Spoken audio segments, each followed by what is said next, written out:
Bismillahirrahmanirrahim. Rabbi shrah li sadri wa yassir li amri wahlul 'uqdatam min lisani yafqahu qawli.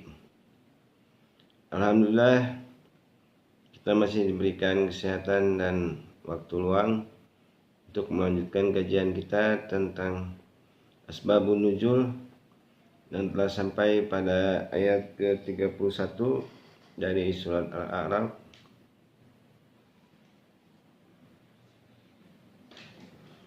Bismillahirrahmanirrahim. Ya bani Adam khudhu zinatakum inda kulli masjidi wa kulu washrabu wa la tusrifu innahu la yuhibbul musrifin. Qul man harrama zinatallahi allati akhraja li'ibadihi wa tayyibati minal rizqi qul hiya lillazina amanu bil hayatid dunya khalisatan yawmal qiyamati kadzalika nufassilul ayati liqaumi ya'lamun, dan seterusnya sampai akhir ayat ke-33 yang artinya, hai anak Adam, pakailah pakaianmu yang indah di setiap memasuki masjid. Makan dan minumlah, dan janganlah berlebih-lebihan. Sesungguhnya Allah tidak menyukai orang-orang yang berlebih-lebihan.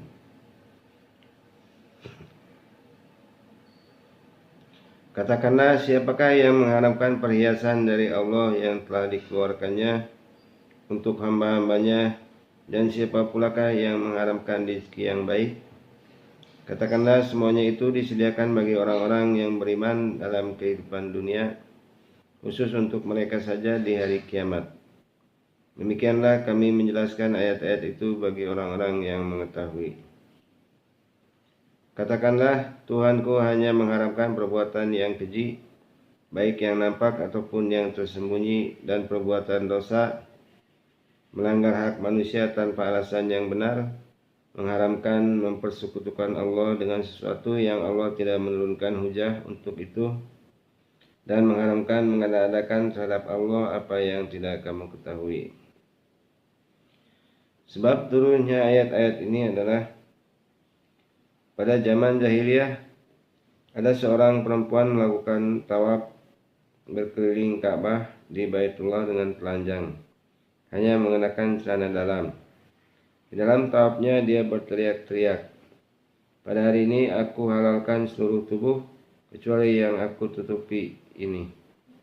Sehubungan dengan itu Allah Subhanahu wa taala menurunkan ayat ke-31 yang memerintahkan agar mengenakan pakaian apabila masuk ke Baitullah maupun masjid-masjid yang lain.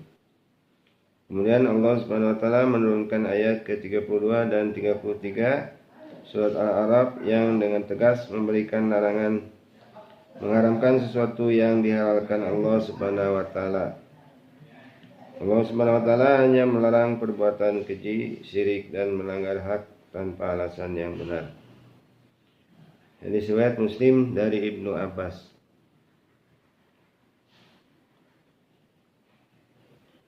Selanjutnya ayat 43 surat Al-A'raf.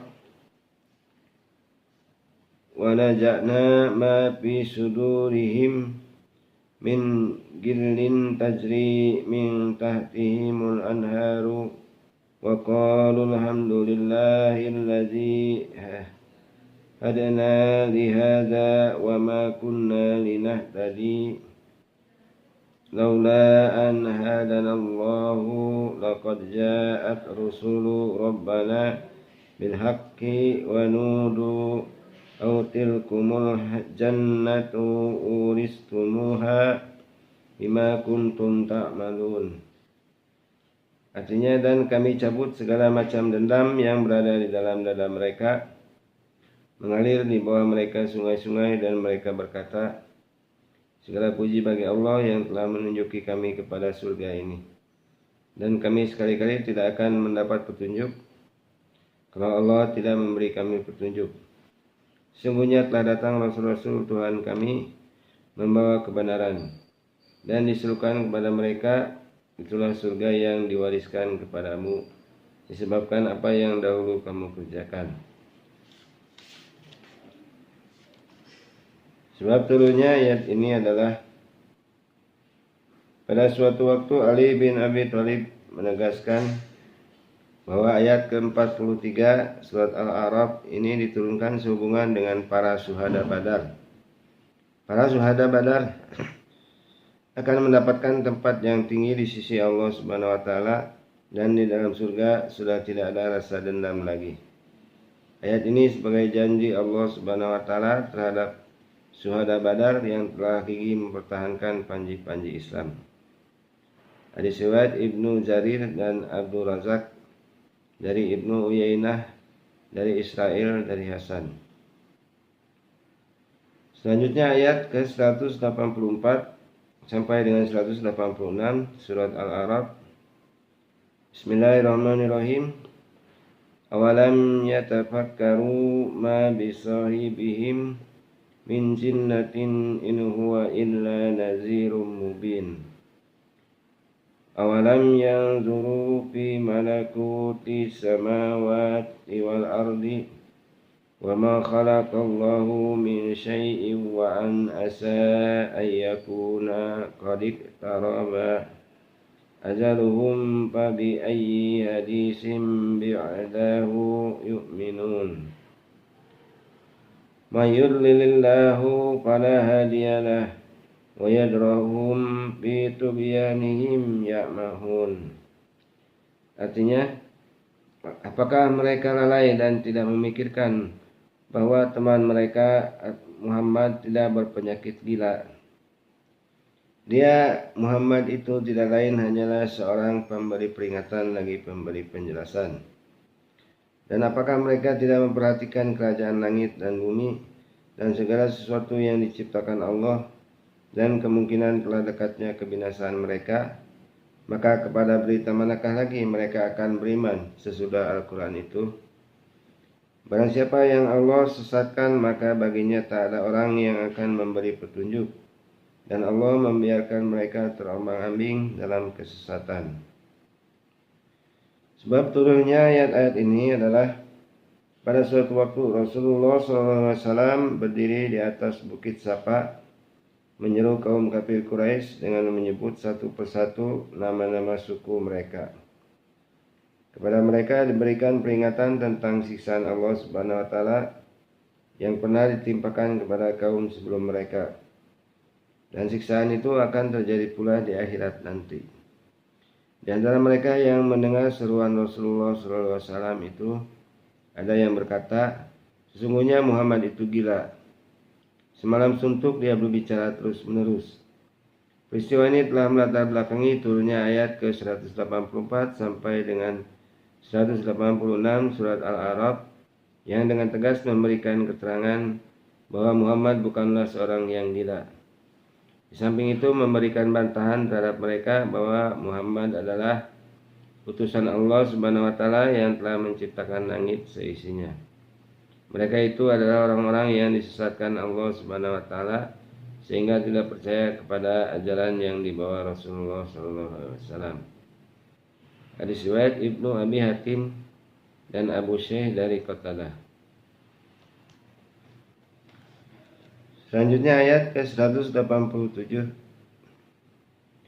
surat Al-A'raf. Bismillahirrahmanirrahim. Yas'alunaka 'anis sa'ati ayyana mursaha qul innama ilmuha inda rabbi la yujalliha li waqtiha illa huwa saqulat fis samawati wal ardi atatikum illa baghtatan yas'alunaka ka'annaka hafiyun anha qul innama ilmuha indallahi walakinna aktsaran nasi la ya'lamun. Artinya, mereka menanyakan kepadamu tentang kiamat. Bilakah terjadinya? Katakanlah, Sesungguhnya pengetahuan tentang kiamat itu adalah pada sisi Tuhanku. Tidak seorang pun yang dapat menjelaskan waktu kedatangannya selain Dia. Kiamat itu amat berat huru-haranya bagi makhluk yang di langit dan di bumi. Kiamat itu tidak akan datang kepadamu melainkan dengan tiba-tiba. Mereka bertanya kepadamu seakan-akan kamu benar-benar mengetahuinya. Katakanlah, sesungguhnya pengetahuan tentang hari kiamat itu adalah di sisi Allah, tetapi kebanyakan manusia tidak mengetahui. Sebab turunnya ayat ini adalah pada suatu ketika orang-orang kafir Quraisy dan orang-orang Yahudi datang mengajukan pertanyaan tentang kapan datangnya hari kiamat kepada Rasulullah SAW. Ketika itu Rasulullah SAW tidak bisa menjawab dengan pasti karena belum ada ayat yang menegaskan tentang itu. Sehubungan dengan itu Allah Subhanahu wa taala menurunkan ayat ke-187 surat Al-A'raf sebagai jawaban atas pertanyaan tersebut. Hanya Allah Subhanahu wa taala saja yang mengetahui kapan kiamat tiba. Hadis riwayat Abdul Razak dari Ma'mar dari Qatadah. Dalam riwayat lainnya dijelaskan bahwa pada suatu waktu Ibnu Abi Qusair dan Samuel bin Zaid datang menghadap Rasulullah SAW untuk mengajukan pertanyaan, "Wahai Rasulullah, coba beritahukan kepada kami kapan kiamat akan datang. Kalau sekiranya kamu benar-benar seorang nabi yang diutus Allah seperti pengakuanmu. Sebab kami mengetahui kapan hari kiamat itu akan terjadi." Ucapan mereka itu telah melatar belakangi turunnya ayat ke-187 surat Al-A'raf yang dengan tegas memberikan jawaban bahwa hanya Allah saja yang mengetahui kapan hari kiamat tiba. Hari kiamat itu pasti datang dan datangnya dengan tiba-tiba, dan tidak ada seorang pun yang mengetahui kapan datangnya. Hadis riwayat Ibnu Jarir dan lainnya dari Ibnu Abbas. Selanjutnya ayat 199 sampai dengan 200 surat Al-A'raf. Bismillahirrahmanirrahim. Khudil afwa wa'mur bil urfi wa'arid anil jahilin. Wa imma yanzaghannaka minasyaitani nazghun fasta'id billahi innahu sami'un alim. Artinya, jadilah engkau pemaaf dan suruhlah orang mengerjakan yang ma'ruf, serta berpalinglah daripada orang-orang yang bodoh. Dan jika kamu ditimpa sesuatu godaan setan, maka berlindunglah kepada Allah. Sesungguhnya Allah Maha mendengar lagi Maha mengetahui. Sebab turunnya ayat-ayat ini adalah orang-orang musyrikin Mekah telah menyakitkan hati Rasulullah SAW selama 10 tahun. Ketika Rasulullah SAW telah berhijrah ke Madinah, ingin untuk membalas dendam terhadap mereka dengan mengadakan penyerbuan ke Mekah. Sehubungan dengan itu Allah Subhanahu wa taala menurunkan ayat ke-199 dan 200 surat Al-A'raf sebagai perintah agar beliau berakhlak mulia, memaafkan kesalahan mereka. Dan apabila setan membujuki beliau untuk berbuat sesuatu yang jahat, agar membaca ta'awud, meminta perlindungan kepada Allah Subhanahu wa taala. Hadis riwayat Ibnu Jarir dan Ibnu Abi Hatim dari Yunus dari Sufyan bin Uyainah dari Uyainah. Selanjutnya ayat 201 sampai dengan 202 surat Al-A'raf. Bismillahirrahmanirrahim. Innal ladzina taqaw idza massahum ta'ifum minasyaitani tadzakkaru fa idahum mubsirun wa ikhwanuhum yamuddunahum bil ghayyi thumma la yuksirun. Artinya, sesungguhnya orang-orang yang bertakwa bila mereka ditimpa was-was dari setan, mereka ingat kepada Allah. Maka ketika itu juga mereka melihat kesalahan-kesalahannya. Dan teman-teman mereka, orang-orang kafir dan fasik, membantu setan-setan dalam menyesatkan, dan mereka tidak henti-hentinya menyesatkan. Sebab turunnya dua ayat ini adalah ketika ayat ke-199 diturunkan Allah Subhanahu wa taala kepada Rasulullah SAW. Beliau langsung bersabda, "Wahai Tuhanku, bagaimana aku dapat menahan marah?" Sebagai jawaban atas pertanyaan Rasulullah SAW tersebut, Allah Subhanahu wa taala menurunkan ayat ke-200 sampai dengan 202 surat Al-A'raf sebagai ketegasan tentang cara berlindung dari setan dan usaha untuk menahan emosi. Hadis riwayat Ibnu Abi Hatim dari Abdurrahman bin Zaid bin Aslam. Selanjutnya ayat ke-203 sampai dengan 204 surat Al-A'raf. Bismillahirrahmanirrahim. Wa idza lam ta'tihim bi ayatin qalu laula tabayyataha qul innama attabi'u ma yuha ilayya min rabbi hadza basairu min rabbikum wa hudaw wa rahmat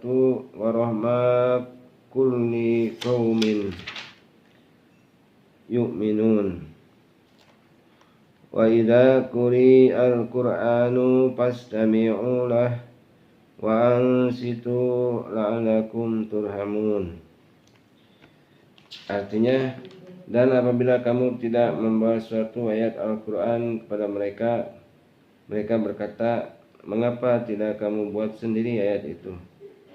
Katakanlah, sesungguhnya aku hanya mengikut apa yang diwahyukan dari Tuhanku kepadaku. Al-Quran ini adalah bukti-bukti yang nyata dari Tuhanmu, petunjuk dan rahmat bagi orang-orang yang beriman. Dan apabila dibacakan Al-Quran, maka dengarkanlah baik-baik dan perhatikanlah dengan tenang agar kamu mendapat rahmat. Sebab turunnya ayat-ayat ini adalah orang-orang kafir dan orang-orang musyrikin apabila bertemu dengan Rasulullah SAW selalu mengatakan, tidakkah kamu bersungguh-sungguh dalam mencari ayat Al-Quran dari Allah agar kami dapat mengikutimu, atau bahkan kamu akan mengikuti kami? Sehubungan dengan itu Allah Subhanahu wa taala menurunkan ayat ke-203 surat Al-A'raf sebagai ketegasan bahwa tidak akan mungkin Rasulullah SAW dan kaum mukminin mengikuti ajaran orang-orang kafir dan musyrikin. Hadis riwayat Ibnu Jarir dari Aufi dari Ibnu Abbas. Dalam riwayat lainnya dijelaskan bahwa ayat ke-204 diturunkan berkenaan dengan orang-orang yang melakukan salat di belakang Rasulullah SAW yang membaca ayat-ayat Al-Quran dengan suara keras dan nyaring. Ayat ini diturunkan sebagai perintah agar selalu mendengarkan dan memperhatikan bacaan imam dikala sedang melakukan salat. Bagi makmum diperintahkan membaca ayat-ayat Al-Quran secara pelan-pelan dengan volume suara yang rendah tidak nyaring. Hadis riwayat Ibnu Abi Hatim dan yang lain dari Abi Hurairah.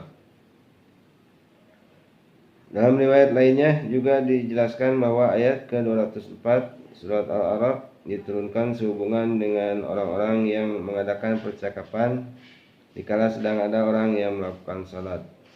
Ayat ini diturunkan sebagai larangan berbicara dikala ayat-ayat Al-Quran sedang dibaca, dan perintah untuk mendengarkan dan memperhatikan bacaan Al-Quran.